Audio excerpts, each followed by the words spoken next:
in this day and age where it seems that every fish has a name and a record of all its captures, I still live in hope of finding an unfished and unknown water with unweighed and unnamed residents, and probably none more so than when I first got permission to fish this lake some 4 decades ago.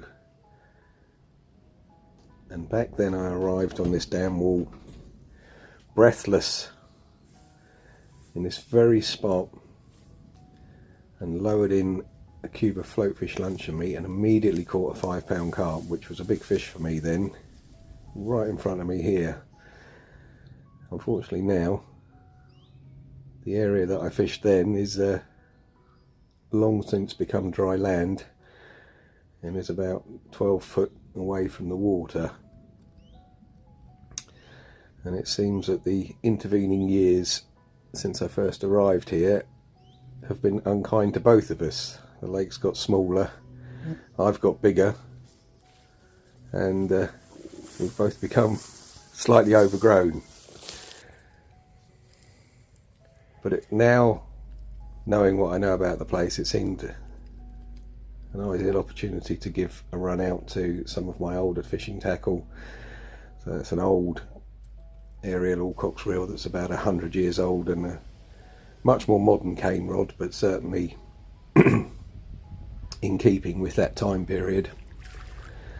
Now I must say, I thought all the fish in here were dead. I thought the lake had drained completely, had dried out completely, but it seems a few had survived, so I'd actually come up here for a few evenings and put in a little bit of pre-bait to see what results I could bring. But really it was just really nice to be away from it all and in the middle of nature, and nature is all around.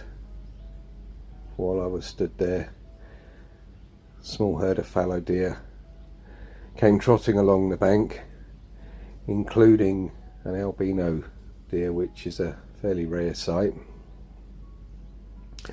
along with all the bird life and water life and everything else that goes with these overgrown places.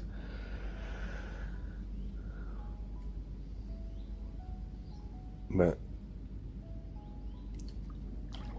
it seemed the pre-bait had done its job, and there was at least one fish left, because it didn't take too long to get a bite.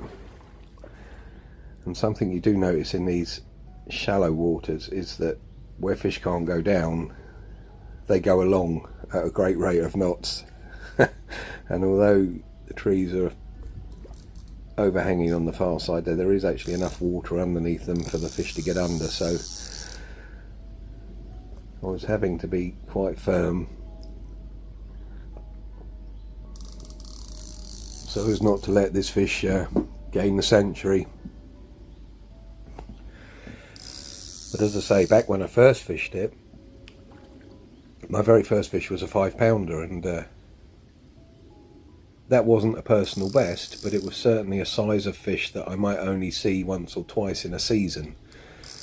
And I really did believe that I'd found my own personal Redmire. There used to be a huge great weed bed roughly where the fish is now, a central bank of weed, and I was convinced that if I could catch a 5-pounder just by dropping the float in the edge, once I learnt how to tackle the weedy areas of the lake, then 20s and 30s and even 40s would become commonplace.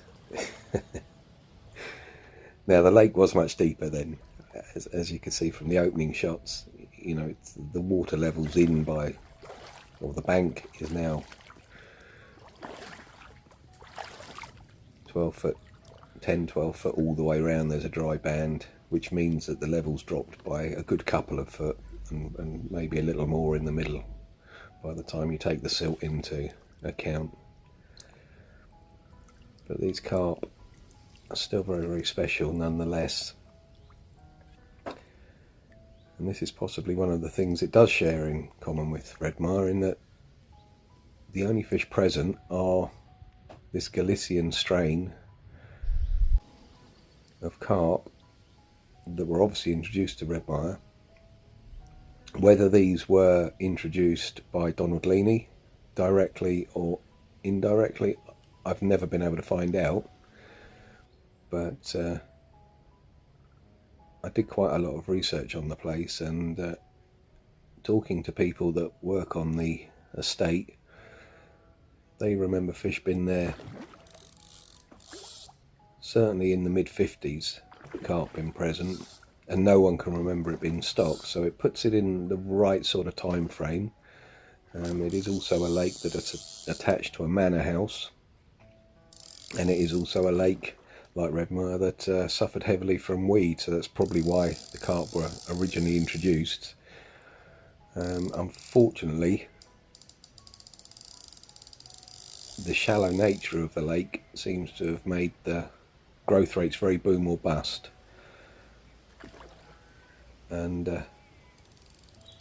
that first fish was a good example of what I used to catch, and that seemed to be the way. When I first fished it, you'd catch predominantly 5-pound fish, 4.5 to 5.5 pounds, with the occasional 8 or 9 pounder,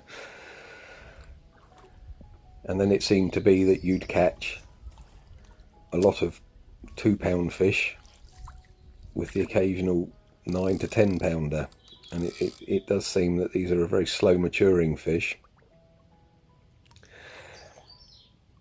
and there would be some sort of natural disaster, meaning that only a few from each year class, or only spawning wasn't particularly successful every year. You would get a successful spawning every 5 years, 6 years, and that year class would go all the way through, and just as they got big, they'd face something. It might be a drought, it might be a flood, it might be a leak in the dam wall, all of which seemed to affect it, and the whole cycle would start again, just enough. And it seems this is the thing. So it's 15 years since I'd fished here last, and to the best of my knowledge, all the fish were gone. There's one of my other videos on YouTube that talks about the last of the Leanies, and those fish came from this lake, or the original stock for that pond came from this lake when there was a catastrophic dam break. But it seemed just enough fish survived and just enough water remained that the lake has carried on. And the opposite bank is all a man-made dam. From the research that I did, I found out that the lake was basically dug by hand. It's on a slope. If you look at the skyline in the distance, you can see that the tree line goes down, and it's a gentle hill, and they simply took soil from the top of the hill and piled it against the bottom and created a bund or a dam that runs pretty much the length of the water. And the fact that this was done over 100 years ago means that its structural integrity isn't brilliant. It served its purpose, and it's good enough, but it's not great. It is prone to cracking and leaking. It is my belief that the area to the left of me was actually an existing pond. In this area, Sussex, there are lots and lots of little iron ore pits and clay pits, and it's my belief that that was an existing pond, and the section I'm in is the sort of throat that joins it to the main lake, which was all dug by hand. But an interesting thing, this water, is that, I mean, I couldn't tell you how many fish I've caught from it over the years, but I've never ever caught a common carp, ever. I've never seen one, I've never caught one. The one thing I would say is that maybe the carp of each successive generation of carp have become slightly more heavily scaled. They used to be, they've always been heavily scaled, but they used to be maybe more scatter scaled, like that second fish, but increasingly they seem to be fully scaled.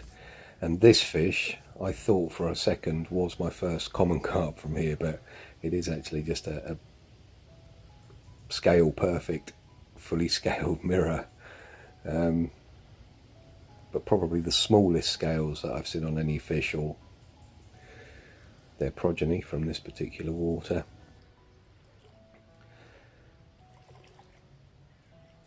And with the sun starting to set, I thought I'd go back to the original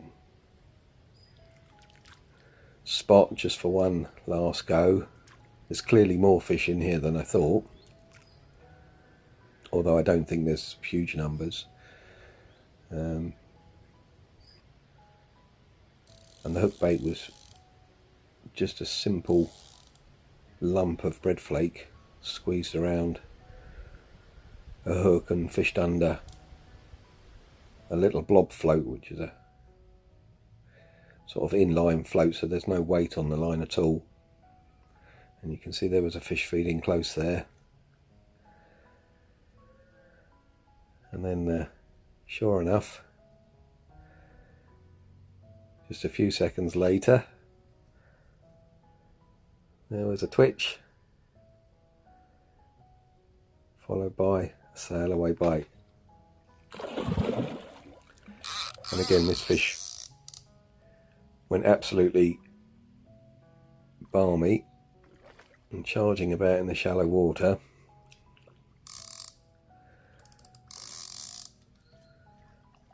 But it was great to bring out this cane, and in particular this reel. I don't use this reel very much.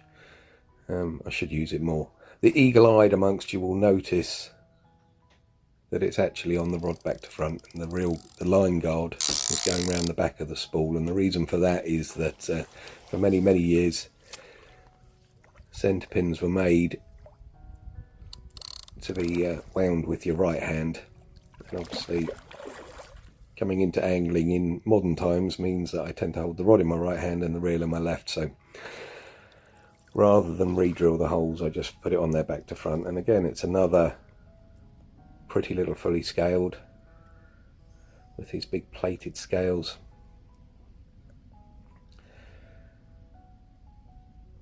But I would love to know whether these were stocked by Donald Leaney.